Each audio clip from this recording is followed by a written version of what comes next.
déraciné et fondé en Christ, affermi dans la foi.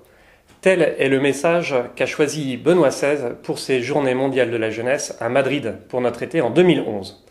Il a tiré ce message de la lettre aux Colossiens au chapitre 2 de Saint Paul. Alors, le premier mot à l'intérieur de ce message, c'est « enraciner ». Prenez un grand arbre, essayez de le déraciner. Il ne bouge pas d'un pouce. Quelle majesté!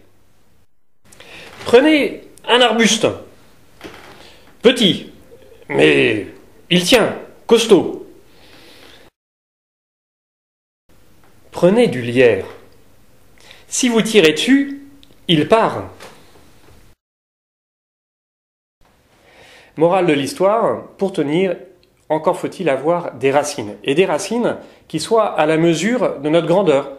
Si je suis un arbuste, eh bien, simplement avoir des racines d'arbuste. Si je suis un arbre, tout en majesté, il me faut des racines pour porter cette ramure.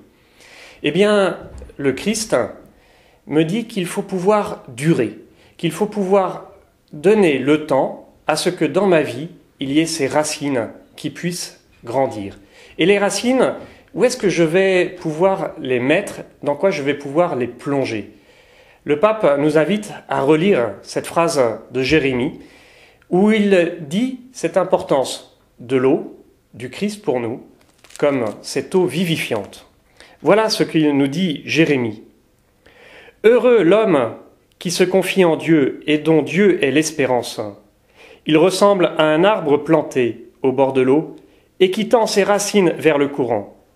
Il ne redoute rien quand arrive la chaleur. Son feuillage reste vert.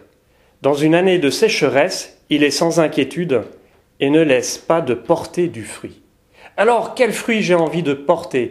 Est-ce que je prendrai le temps de me poser la question de savoir où sont mes racines et vers quoi, vers qui j'ai envie de les porter? Alors, bonne préparation au JMJ, enracinons-nous.